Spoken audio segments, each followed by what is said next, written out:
Hi folks, Kris from the future here. I don't actually have that much to say, but it's sort of become habit now, and I just wanted to say that this episode contains a lot of speculation about what the year's going to look like.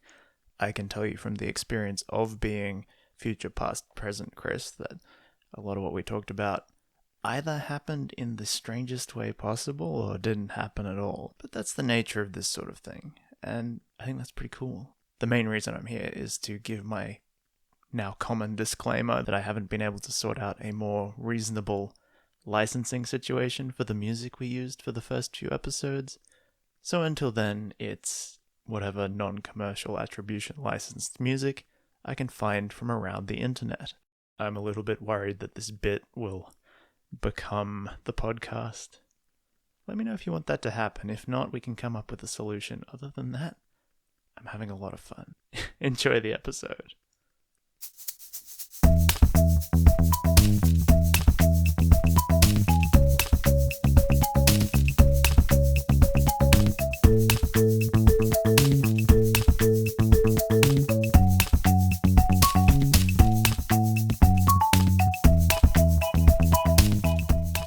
G'day, welcome to the GitGud.cg podcast. This is the podcast where two CG artists document their journey of getting good. My name's Jaden, and this is Kris. Hi.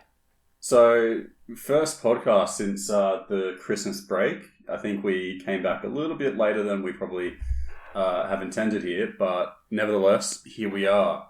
Here we are. How was your Christmas break, Kris? I wouldn't call it a break so much as a time period where I'm trying to get stuff done and nobody else is answering email. Because other people are enjoying their rostered time off from work. I don't understand that. That doesn't make any sense to me. Yeah. I mean, other people, they have their time off in their families. Oh yeah, no. I don't quite understand those concepts, but I mean, I did all of that, but it just felt in the way of my true calling, which is to slowly become a CG artist in the most roundabout way possible. Imagine if we had have just decided to not do it in the most roundabout way possible. Is there such a way? I don't know. I feel like there's probably a lot of people that have come to this in extremely roundabout ways. I mean, I think there's that, but I think there's also enough schools pumping out graduates these days that there is a pipeline now. It's just that we didn't come through it. Well, I mean, we started that pipeline. We are the pipeline. Well, anyway, so for today's topics, I thought we're just going to start off and maybe touch on a bit of acti-blizz. Probably a little bit late on the news here, and in case you were under a rock or not really into the games sector that much, is that acti-blizz Soft, Microsoft buying out Blizzard and Activision. Yeah, I mean, we're a little bit late on the uptake now, which means by the time this episode comes out, it'll be ancient history. But but we did want to use as a way to segue into one topic, which is the monopolization of the games industry, and what's happening there, and we were talking about that a little bit off mic. And my question to you was, do you think that will have any effect for artists? Like, obviously, Microsoft has much better human resources than Activision Blizzard had, so probably the people already working there will have a better time of it. But do you think that the acquisition of 30% of the modern AAA games industry is going to have an effect on the way that us as CG artists actually approach things? Because, hey, there is Sledgehammer here in Melbourne. It's not like it's unaffecting of even our market. Yeah, I mean, it's going to have a massive effect of the market pretty much across the world. And, there's good things that will come from it where, you might get some Blizzard games on the Microsoft Game Pass, and that'll be great. But it is a little concerning of, one company just being like, "Hey, here's 30% ours now." It does strike me as it leaves room in the future for some anti-competitive behavior. I mean, Microsoft was almost broken up over similar things in the past. The fact that they had the Internet Explorer browser coming free on Windows for a while there, they were actively under antitrust lawsuits for that. And when you look at the amount of money, this is bigger than that. What was it, $69 billion or something? Yeah, something just absolutely huge. Because Microsoft, I don't know how true this is, but I heard that Microsoft was classed in America as a monopoly in the early 2000s. And like, if in the early 2000s they were a monopoly, then Jesus, what are they now? Well, when you look at any of the rhetoric they're putting out about it, they're like, actually, no, we're still only the third biggest games company in the world behind, I think it's like PlayStation and what would be the other one? Probably Nintendo? No. A real underdog. they were third, and they're like, see, like there's still competition. We're not anti-competitive, but when you we're not. We're still competing with the two other biggest game companies in the world. What are you talking about? And then Squishes indie. You've got Phil Spencer there, and he's like, oh, we still want to have Call of Duty, one of the biggest games in the world, on the PlayStation. So how's that going to arrive? Probably in the form of the PlayStation version of Xbox Game Pass. And at that point, isn't a PlayStation just an Xbox? A Playbox. A Playbox. An X Station. An Xbox station. Yeah. I don't think I'd be allowed to have an X Station in our living room. Well, look, I think there's going to be some good things that will come from it, but it's just I really just don't like the whole idea of the monopolization. But I mean, at the same time, it's not like acti-blizz was exactly a small company in and of itself. No, that's the thing. It was it's quite a huge conglomeration. Like, what I actually think, like all the memes that came out directly after this, it was all like, oh, Microsoft bought Blizzard. That's good. Or is that bad? I don't know. I'm confused. Because... Yeah, that's me. It's probably good for the artists, the employees, because they will be treated with a much more, forward-facing, just way of working going into the future. That's good. But then also it's a consolidation of all the major IPs that aren't, PlayStation exclusives. That's bad. I think what I'm also really concerned about, I think more so is probably the software end of it, where, Epic and Adobe and Autodesk just, like with a Slurpee straw, just sucking up all of the software. Jeez, yeah. I mean, I'm watching one at the moment. I've mentioned on the pod before. It's like Akitsu. It's an animation software that's pretty young. They have gone stealth mode the last few months. Like, they're saying, oh yeah, we'll have like communications and an announcement at the end of Q1 2022. And all the people in the community just like, does the software still exist? Are we still paying for this? What's going on? And I reckon they've been acquired by somebody. I reckon somebody. Either could be any of it. It's not Autodesk. Let's put it that way. It's either Adobe or Epic. Epic doesn't really acquire things though. They just give them mega grants, and I don't know. I reckon they've probably been acquired. They've acquired ArtStation. Yeah, that's true. Like, they do acquire things, but I don't think Epic needs Akitsu because they're just going to keep supporting Blender. Adobe wants to keep stuff. I reckon it's Adobe. I reckon they've been acquired by Adobe. Because they wouldn't have to be so cagey about it if it was better news. But like, yeah. I get your point. Like, on a software side of things, because we have this consolidation happening, you get less variety. You get more of these subscription models hoovering up anything that's actually useful. Looks at Blender sitting on the hill with the rays of light, but I mean, not to be just so that we're not the people that are just sitting there, like just digging our feet and saying, yeah, change bad. But it is good in that there are some companies that will buy up these smaller softwares, and they will give them the money that they need to continue to develop, but so often it's just, and sometimes they do make the software more accessible. They will, they will go to, a subscription based service, which, as much as people hate it, allowed me to access Photoshop through legal means. Take that as you will. I think that the way that they do it is a little bit scummy. But I mean, I saw a thing on Twitter the other day that was like, ransomware is a piece of software that gets installed on your computer and locks out functionality until you pay a particular high price. And then the question underneath was, is Maya ransomware? Like, that's how I feel about the software as a service model. It's like, it's kind of dumb. Like, I would even rather not own it. Like, I'm getting like almost radicalized into the free software movement. I don't actually think it's anything other than support that should be charged for.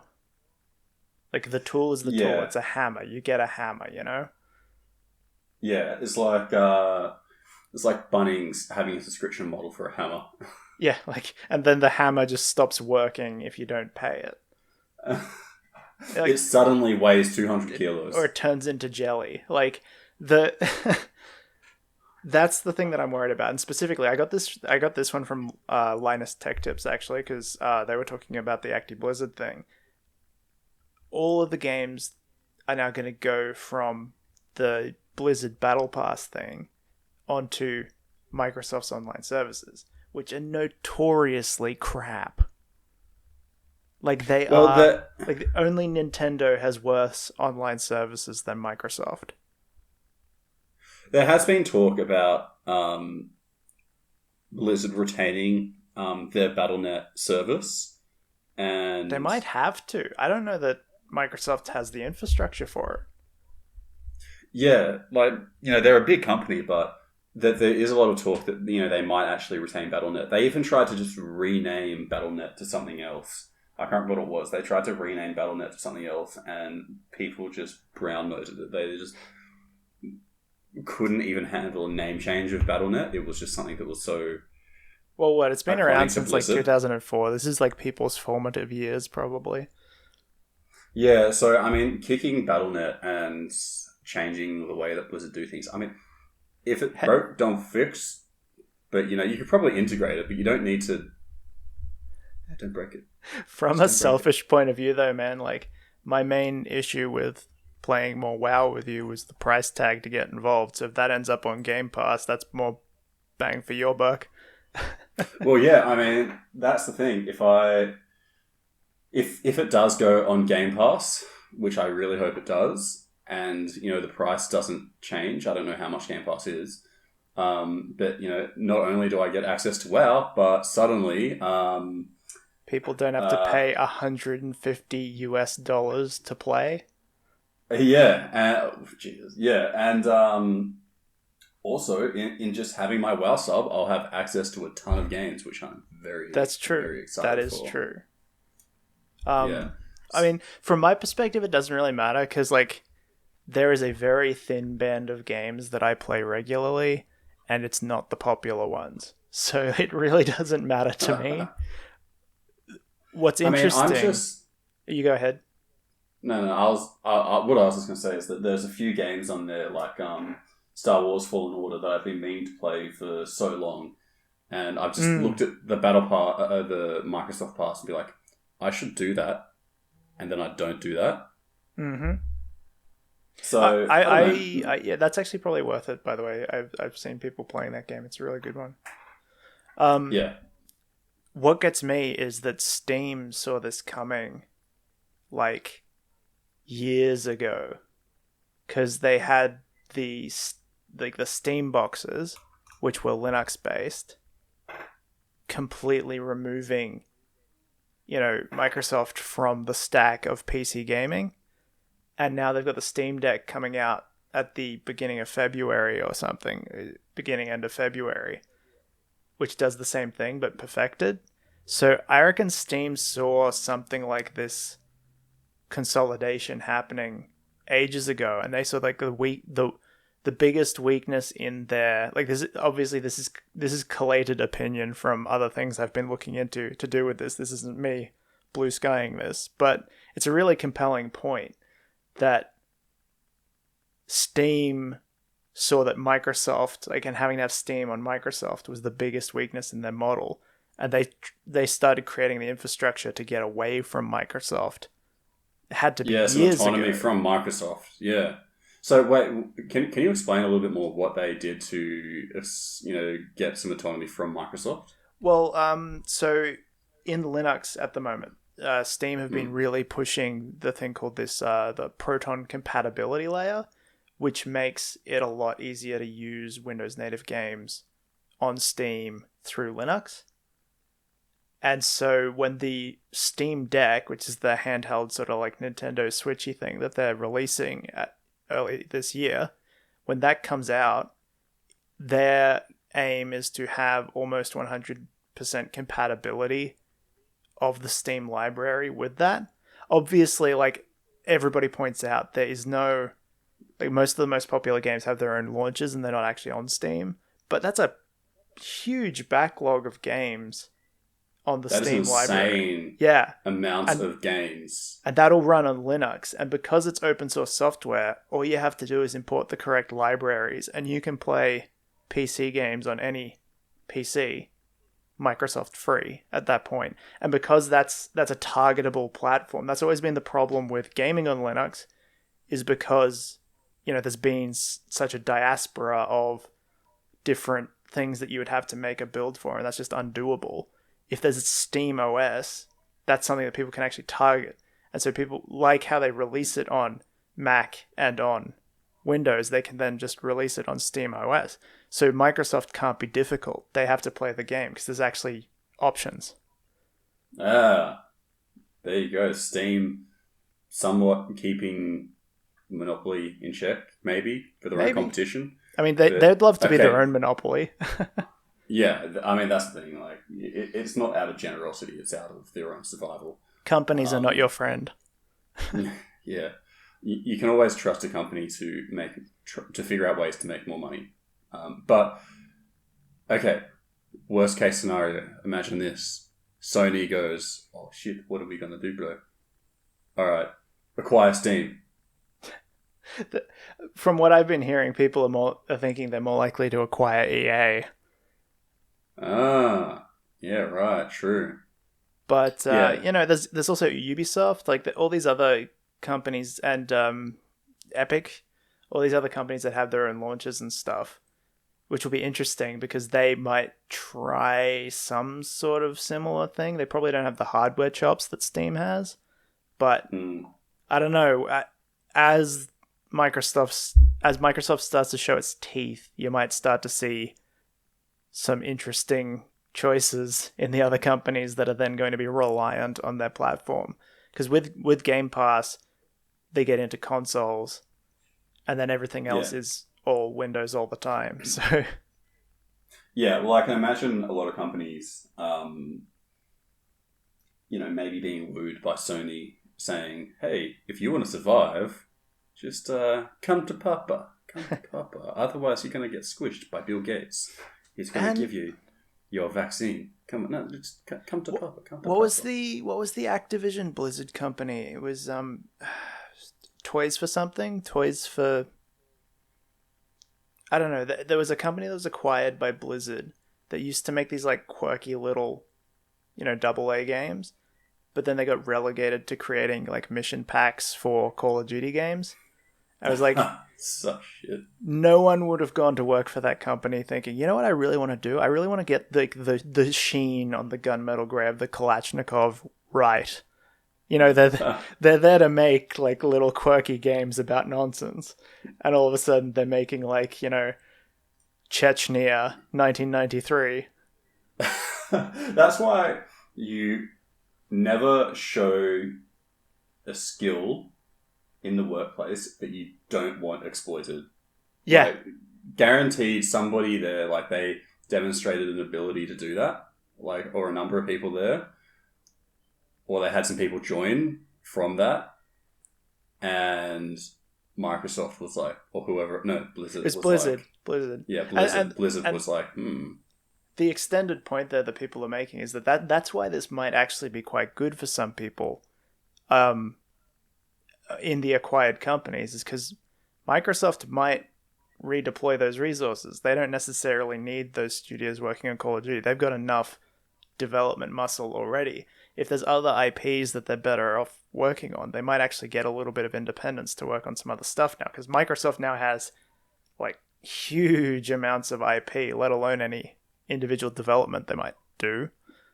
You might even see some of those smaller companies, because Microsoft doesn't tend these days to shut companies down. They just spin them off as subsidiaries, you know? So yeah. you might see some more diversity in the type of game that we get, because it's not going to Yeah, be... I mean, you've got Moon Studio that makes Ori and the Blind Forest, and I think they're still just, they're just sitting there doing their thing, and they're just kind of, I think they're just sitting there, they're meeting their quotas, and they are, I don't know, I could be wrong in this, but I'm assuming that they're meeting their quotas, and Microsoft still gives them the money to make Ori and the Blind Forest 2 or whatever it is and maintain the game. Well, yeah, that's the thing. That's the thing. Microsoft is an empire, right? And here's the history degree talking. Empires don't survive by turning everybody into the same type of person. They let them keep doing what they're doing as long as they pay homage to the emperor. You know? Yeah. It's bend the knee and you get to keep sacrificing goats. Exactly. Well, it'll be interesting to see. It'll be interesting to see. Yeah. I don't know. I think there's definitely going to be some short-term benefits to it. It's just who knows what the long term is going to be.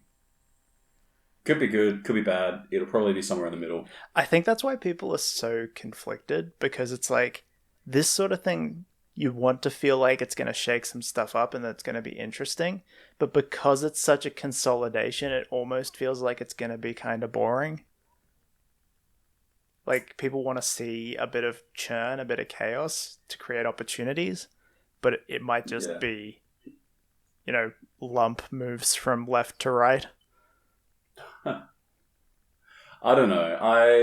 I think it's definitely not going to be a shake-up. It's just going to make, in the short term, hopefully some of those acti-blizz controversies a thing of the past, hopefully.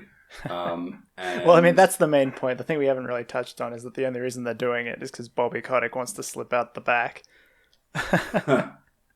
He's like, all right, I'm going on my island retirement or whatever the hell. There was like, I mean, he's got guaranteed like several $1 million settlement or something personally guaranteed in his contract, and like, you know, what was that nonsense about him trying to like buy some of the game's media so that like he could change the way it was like his company was getting reported on? Like, that's the thing. Bobby Kotick doesn't want to go anywhere. He doesn't get it, you know. His lawyers have advised him that this is the best move, but he's like, oh, but why? But can't I just... He's kind of like the Bezos of gaming companies. Yeah. Yeah, or the Zuckerberg. Really low self-awareness when it comes to public perception. Yeah. I think... correct me if I'm wrong, but I think, what's his name? The Bezos. I think he bought out the New York Times. I think that's correct. And then... I hadn't heard this. Yeah, I think... I don't know. I could be wrong. Because, you know, I saw this on Reddit, and as you all know, Reddit is the most reliable source of information in the world. So, of course, it's correct. But I did hear something about... Bezos buying out, I think, the New York Times or something similar to that. I think that just sort of happens. Yeah, I think that just sort of happens in some people's heads where they're like, oh, how do I get better publicity? Well, you either act better or you censor publications. Yeah, and then, you know, speech and democracy dies in the corner. Oh, we still had those? No. So anyway, Yeah, we should probably move on. moving on to the next, moving on to the topic. So you actually got a little bit of a sneaky feature in the last week. Do you want to talk a bit about that? I suppose. Yeah, I mean, I pumped out a new little diorama piece. It was a Westfall inspired project. I pumped it out over the course of a week, and I was, yeah, I don't know. I just threw it up online and got a comment from, who was it? Someone at Blender Nation saying that they had featured in their work of the week on Sketchfab, or like, you know, list of, I think it was like top 5 or top 10 Blender art of the week on Sketchfab, and which was pretty cool. Yeah, keeping in mind that the guys who run Sketchfab also run Blender Nation, so that's pretty much like getting like front page of Reddited in that sphere.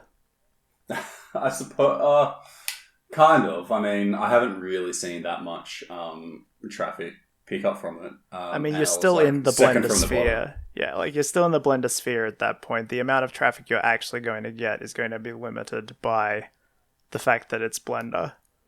Yeah. And actually, that explains why the person that said, "Oh, I featured you on Blender Nation," explains why they had a staff thing next to it on Sketchfab.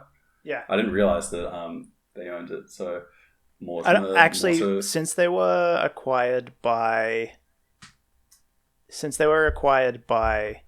Epic, I'm not certain if they're still running it, but they definitely started it. Yeah, right. Well, but, you know, congrats on that. Like, it shows that some of the work you've been putting in has paid off. And to me, what I found, like, it's good art, and what I found especially impressive was that you didn't boat it. I didn't what? You didn't boat it. It wasn't your Night Elf boat.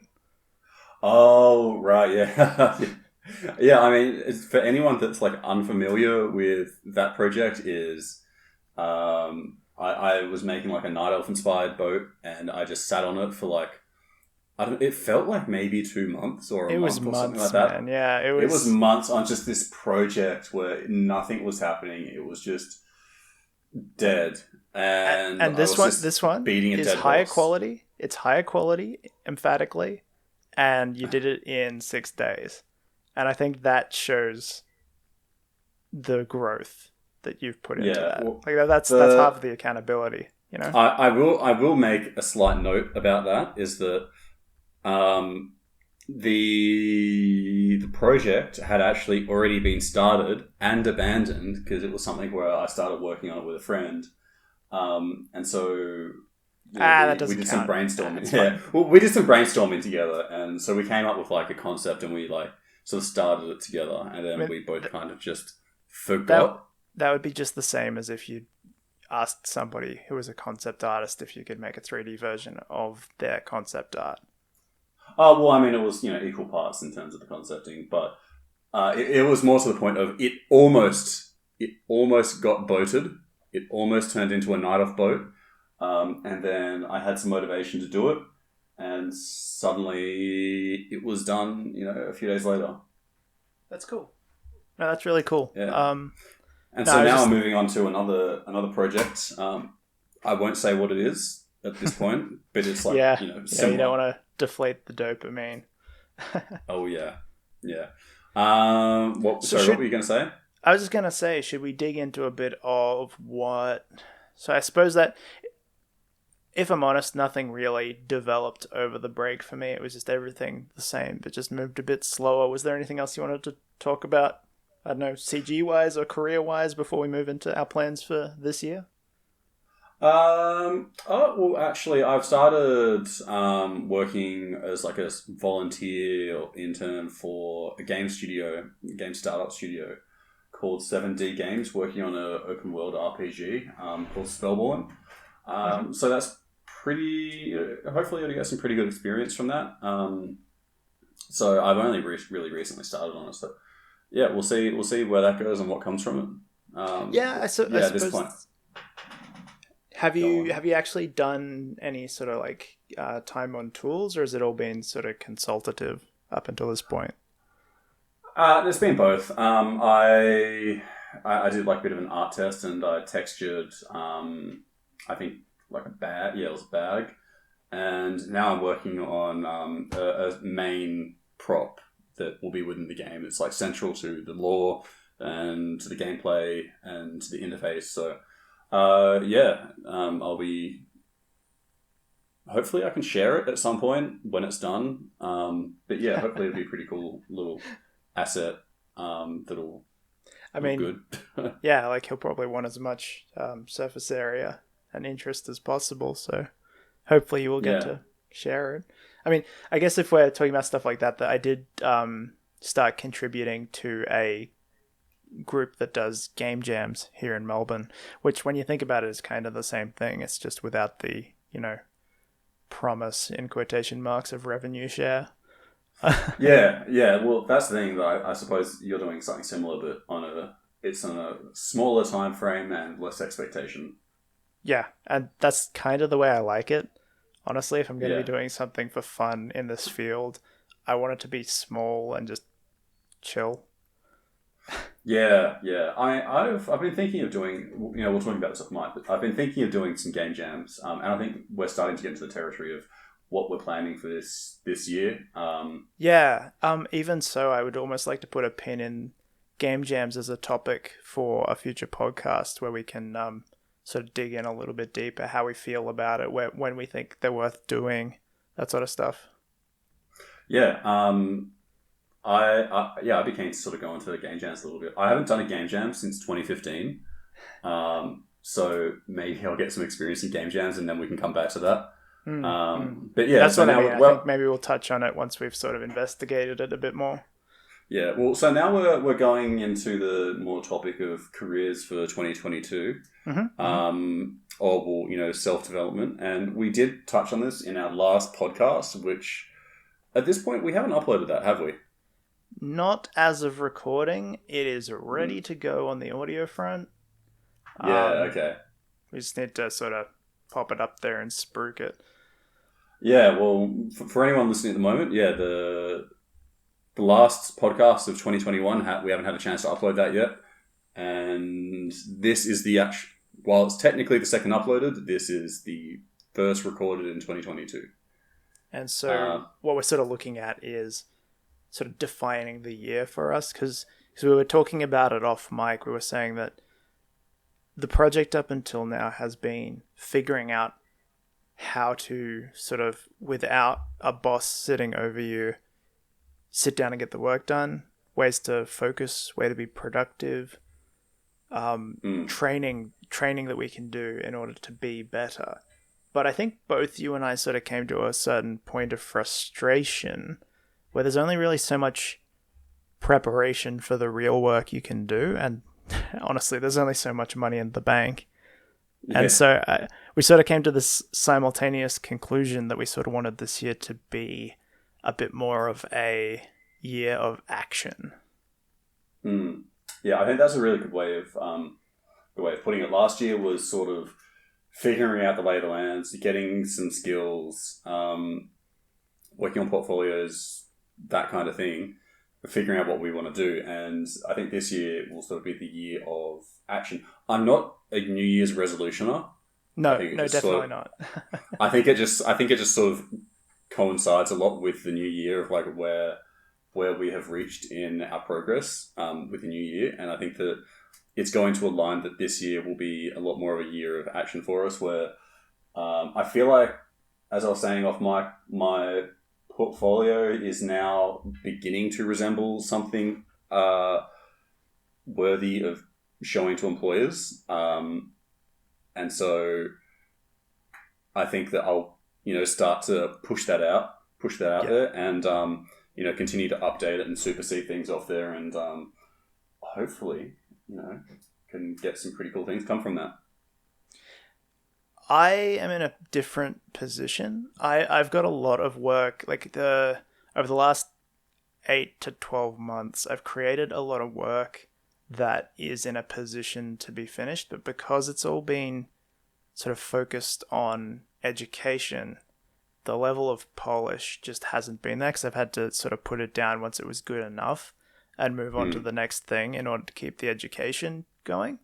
So I think this year my goal is going to be sort of to take some of those projects and dot the I's, cross the T's, and get them to a point where I'm happy to put them up as a portfolio piece, which puts me in an interesting position because I'm just not ready to sort of apply on the back of that. So I'm still going to be having to get a bit creative about how I market myself. And I think I am going to keep freelancing, but maybe formalize that as a more specific business enterprise.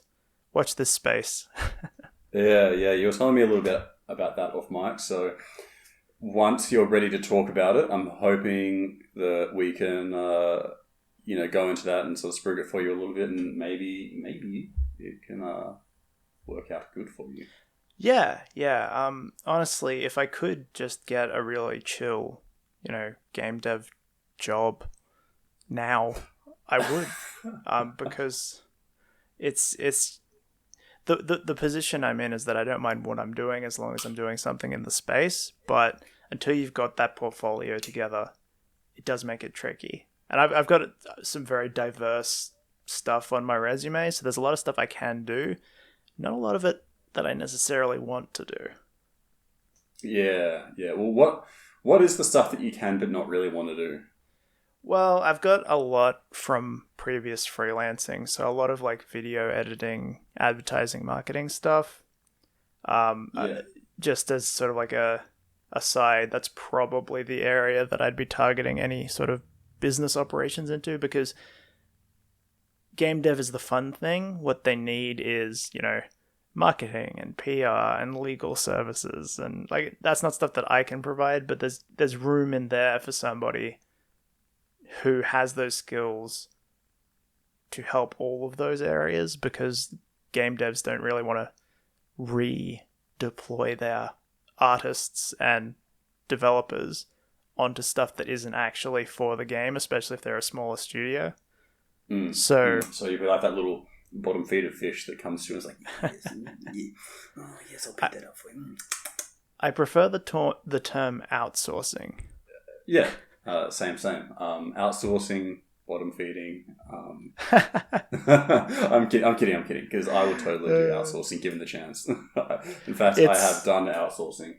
Yeah, and it's at the point where like I'm pretty sure I can make some headway there. It's not where I'm going to be forever, but I'm just at the point where I need to pull the trigger on something. And as I say, watch the space. Yeah, well, I mean, like your skills in animation, like you want to be a 3D animator for games, a character animator for games. As far as I can tell, yes. I was just saying, given the option, yes, I'm flexible though. You have leveled up considerably in that front, and you've gotten a bunch of stuff that could be polished up and put into a portfolio. So maybe when does this course end for you? The one I'm doing currently ends in about maybe 8 weeks. 8 weeks. Yeah, it only started at the beginning of January. It goes for 11 weeks. Oh, that's right, because you're going off the back of your previous course into a new one, weren't you? Yes. So I was doing body mechanics with a school, and then the next workshop after that is sort of lip sync and facial acting. So it's sort of right. I'm targeting all the places that in the past have been a little bit less developed. Like animation, I get, like the actual feeling of motion and making appealing motion, I'm across. What I don't really have is the whole acting and like pathos and giving the character life part of it, and that's what I'm working on at the moment. Right. Yeah. Well, I mean, once you finish this course in say 8 weeks, you will have leveled up quite a bit. Hopefully. Well, I mean, you've already leveled up a lot from your first course, This Yes. and a lot of these courses, there are some dud ones out there, but I assume you have the ability to vet those properly. Well, I sort of lucked out quite a bit because the instructor I just happened to sign up with is now sort of one of the most famous animators in the world for the quality of his work. So, So but that happened is that the same? while I was. Is that the same teacher that you've got at the moment? Yes. Oh well, yeah. So while I'm there, I'm just trying to soak in as much as possible, which is also why I haven't been focused on so much polishing the work, because that's just time on tools. What I really want is to just extract as much, technique and knowledge that I can. You are an information guy. Which can be a detriment sometimes, but in this particular case, I don't see a way to be in that position otherwise. Yeah, well, I mean, once this course is over, then who knows what you're going to do. But I think you should probably define some goals instead of saying animator, 3D character animator would be nice, and I'd take it if I could. You should probably define some goals so you know what to hit. If you want to be an animator for games, then do it. Because if you don't know where you're aiming, then you're just going to be throwing things in the dark. Do you know Maslow's hierarchy, Maslow's pyramid? No, I do not. It's a theory that sort of, in very basic terms, establishes what a human needs to live, and it starts at sort of basic necessities like shelter and clothing, and then it moves up to food and water, and then like safety, and then at the very top is self-actualization, which is like a feeling of completeness in like what you're doing.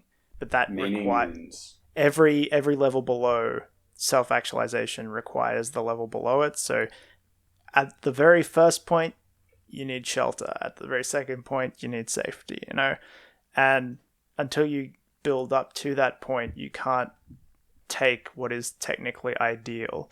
And that's a very long-winded, highfalutin way of saying that I need money, I still need to move, I sort of need to take action on this stuff now. So as much as I would love to plan for the medium term, I'm very much in a scarcity mindset. Now is what needs to happen at the moment. And that's not honestly, like, it's nothing dire, but it's not the sort of thing that I'd spend too much time on the podcast. Yeah, fair enough. Well, I mean, yeah, I think it's going to be a good year probably for both of us, because you're going to level up quite a lot in your animation, and who knows, maybe you'll be the next entrepreneur of whatever the hell you plan on, the next entrepreneur of outsourcing. Who knows? The thing that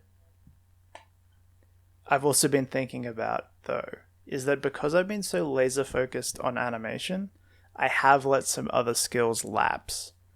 Yeah. And to be someone multidimensional who can fulfill a lot of these roles that makes it worthwhile being in that position, you do have to have some other skills. And so this year I will be also branching out a little bit and just casually, getting back into a bit of ZBrush. I used to do quite a bit of ZBrush. I'm going to make a concerted effort to learn Blender, because my Maya license runs out in April, and I actually do think that a lot more studios are converting to Blender, so it's almost at the point where having both in your quiver might actually open up some more opportunities. Yeah, I'm pretty keen to see if studios are being more open-minded to Blender, because I'm seeing most studios, they'll still have when I'm saying studios, I mean like more indie studios. They've still got, a lot of them have Maya. If they don't have Maya, it'll be Blender or Maya equivalent. It seems like stuff like 3ds Max and Modo and even sometimes Lightwave, that stuff's falling by the wayside a bit. I think it's sort of a game between Maya and Blender at this point, and a lot of smaller studios, I think, are having trouble sustaining Maya licenses for everybody who needs them. Especially And, now that Unreal Engine is free. and I've got to with the say, rev share thing. I've got to say, like, I love that the biggest, Blender's not the second biggest, but what it appears to be emerging as one of the big competitors, at least in the indie space, is an open source software. Yeah. And in an era of, like, consolidation among the software technology, it is refreshing to see that, Blender is up there, and it's not, taking out, it's not taking scalps, but it's competing. Yeah. Yeah, and the thing that you have to remember is that people love new.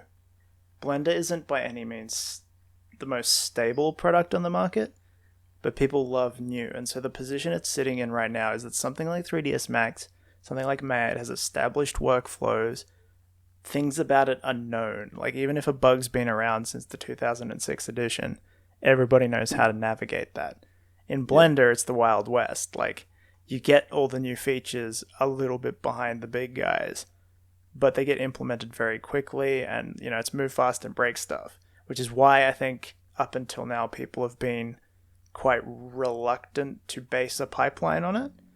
Yeah. But we're moving into a stage where what they're actually basing their pipeline on is stuff like Unreal.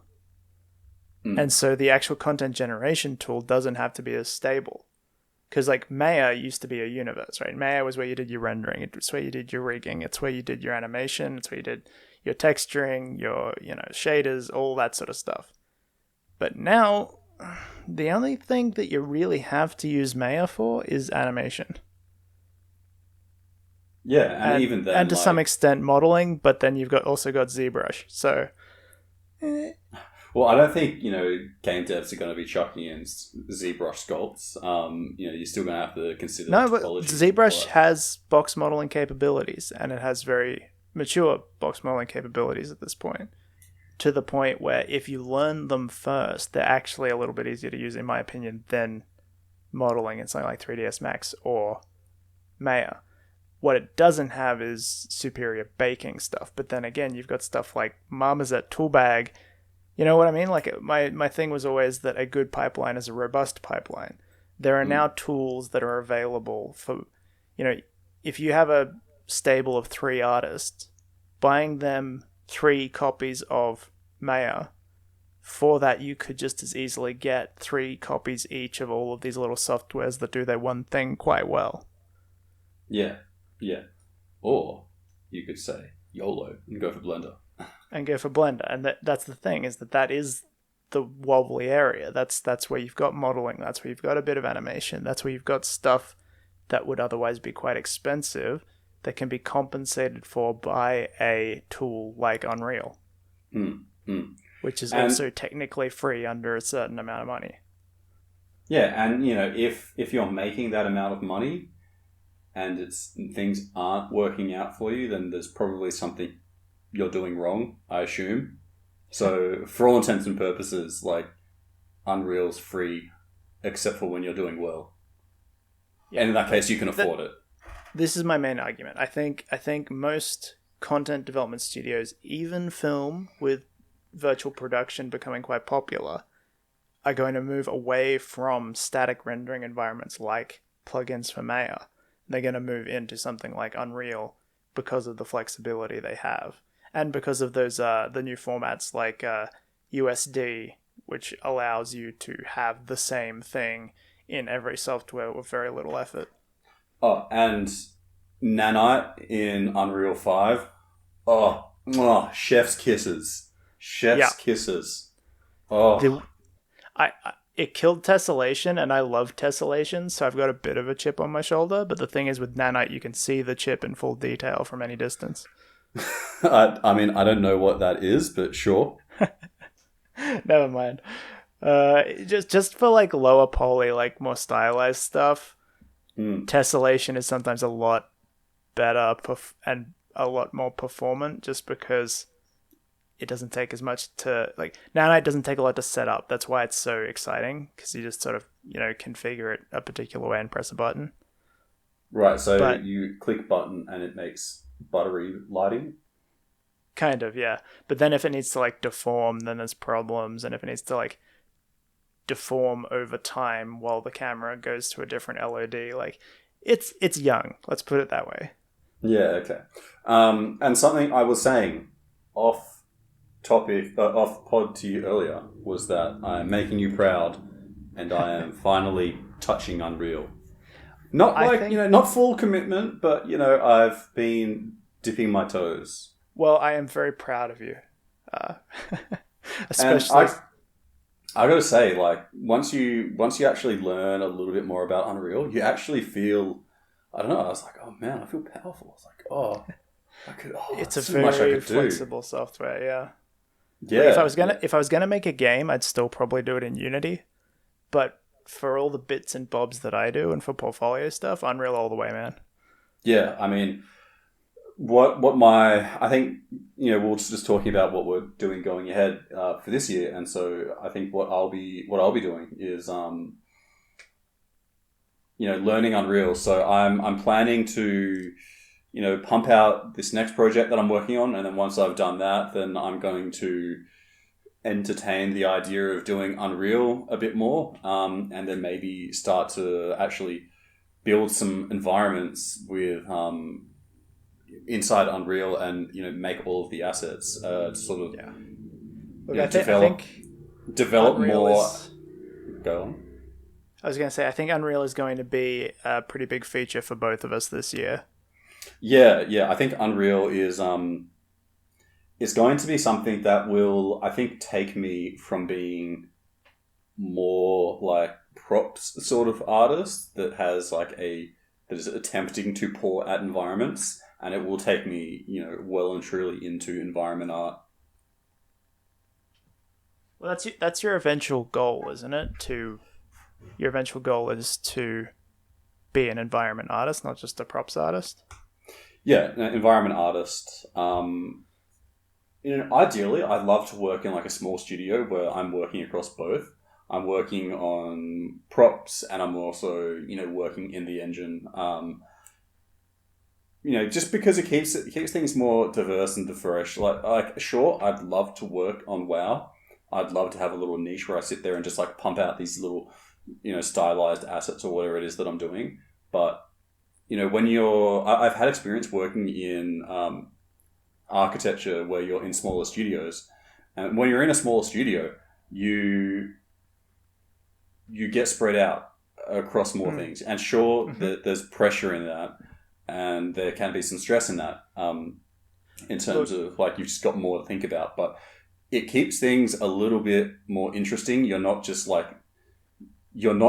this hammer in a production line, and you just sit there and just whack, thing gets moved in front of you, whack, moved in front of you, whack. You do have a bit more responsibility.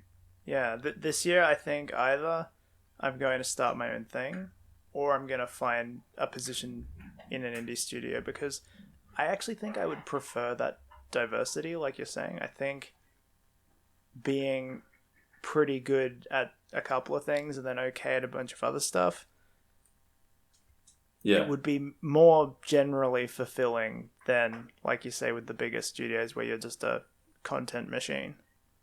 Yeah, and I think you'll have a lot more. You'll have a lot more direction over the game and the visual style of everything. And so, yeah, I mean, for me, I'd love to sort of like, be the guy that's really good with props and can also like work well in the engine, getting that in and building the worlds and designing the levels and all that sort of stuff. Because, I suppose that does tie back to my experience in architecture, building environments. I suppose, yeah, it's the same sort of thought process. Yeah. So I reckon, I don't know. We'll see. We'll see where things go. Yeah. At the end of the day, there's only so much we can say from this position, because we don't know what. You have to take into account the realities as well. We don't know what sort of state the world's going to be in. I have found COVID times tremendously difficult to actually network. So yeah, look, We can but have intentions, can we? Yeah, I know, right?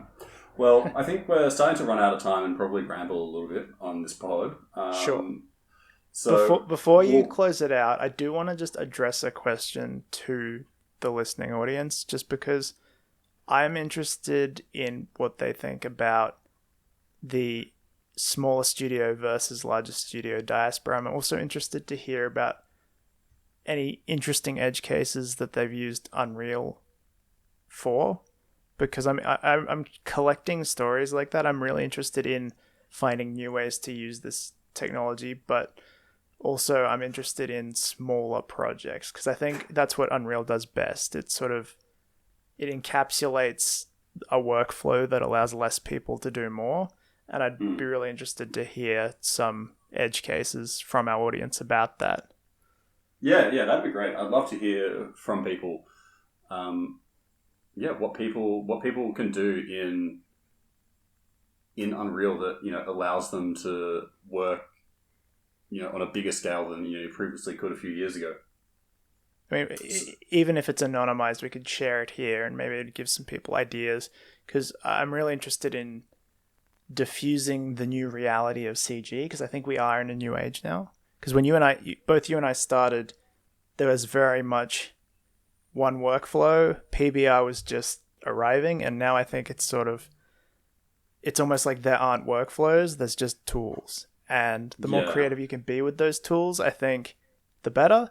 But sometimes I think you need maybe someone else's perspective on it to really understand the full capabilities of those things. So it's just something I wanted to throw out there. Feel free to leave a comment wherever you're listening to this, or come over to the Discord server. We are live on the pod. What do you reckon, Jaden? I was thinking of doing a top 20 role assignment in the Discord server. The first 20 people that join the Discord server get a founder's role. Oh, yeah? They could be I don't actually... Yeah, like, I don't know what that means yet, but if it does end up meaning something, you'll have it. Yeah, if we manage to build an empire where we take over the world, you will be a founder in our new empire. So it takes, 30 seconds? We're ambitious. Yeah. Live a little. It's the link down for that will be just near the like button. So subscribe while you're there. While you're there, yeah, indeed. Yeah. All right. Well, thank you for listening, Kris. Where can they find you? You can find me at AnimatorKris anywhere on the internet. And you can find me on Twitter at JSTO_art. Thanks for listening. See ya. Bye.